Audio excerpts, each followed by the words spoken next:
Hello all, it's the 21st of November 2016 and it's Dan here from Essex, United Kingdom. So I'm having a tidy up of the polytunnel, so I thought I would share with you guys just what I'm doing. Now I looked at the analytics of one of my videos. I believe it was titled something like Autumn Allotment Jobs, and it appears to have done very well. So thank you very much to everybody that's viewed that one, and I hope that it's been useful to people. So what I thought I would do is continue in the same vein. So just doing a little bit more of enrichment in here in the polytunnel. Now of course the concept remains the same, so what I'm doing is, or what I have done rather, is I have taken out the tropical plants, as you could see, that I was growing here, because the majority of them have died now due to the cold, the frost, and I've put them on the top.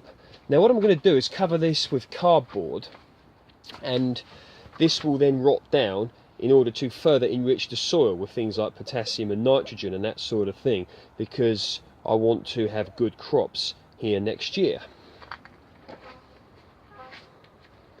So this time of year it's easy for one to get a little bit despondent with regards to gardening, because you think, well, what can I do? What, you know, because there's not so much you can put in. Of course you can put things in like a few broad beans, you can put things in like a few some garlic or onions, that sort of thing, but you're certainly not going to be growing courgettes in this climate at this time of year, at least not in an unheated polytunnel or greenhouse, or indeed outside in the allotment or garden or something like that. But what I like to do is take stock and think about what went well last year and what I can do better, sort of next year. So you can see on here there's leaves and that sort of thing that have been created from the mess of clearing this up.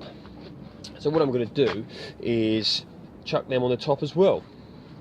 Now what I've also collected here is just some old bitter melons, of course. This one in particular, these are past their best. So what I'm going to do is take these back with me, and I'm going to proceed with saving the seeds for next year, because as my regular viewers know, I did very well with the bitter melons. Now the peach tree, apart from the rootstock interestingly, is more or less dormant now, so hopefully good crops to come from that next year.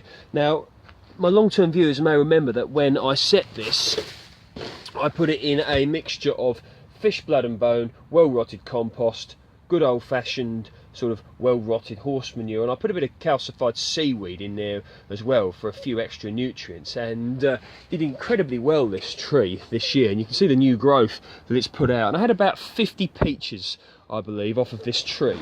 So I was very happy with a tree that small doing that well. So here we go here. Now this is a banana tree, Japanese, otherwise known as Musa Basju. I do have a video on this, you can check this one out. But looking a bit past its best now, the frost will probably kill the top off, and then it will shoot up again next year. So don't forget, enrich your soil. If you want to get some well-rotted manure and put it on top as well, you can do that. And you can also put some good leaves on it, provided they are not diseased and they are from a good tree that isn't going to poison the soil. So do a little bit of research on that one.